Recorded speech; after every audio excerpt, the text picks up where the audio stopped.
Friends, இவ்வளோ காலாக நிறச்ச உண்டிய முட்டியை இன்றைக்கி இந்த ஃபுல்லாகிட்டு போட எல்லாத்தையுமே இதை வெட்டி பார்ப்போம் எவ்வளோ இருக்குதுன்னு பார்த்துட்டு இந்த இதில் உள்ள காசுக்கு நம்ம டிசம்பர் இருக்காது கிடைக்கிற காசு ஒரு ஆக்களுக்கு 2 ஆக்களுக்காவது சாமான் வாங்கி கொடுப்போம். சரி, இதை இப்போ நம்ம பிரித்து பார்ப்போமா எவ்வளோ இருக்குன்னு பிரித்து பார்ப்போம்.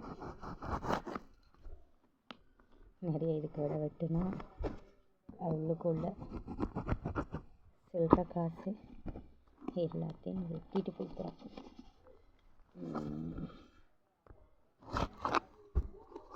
பார்ப்போம்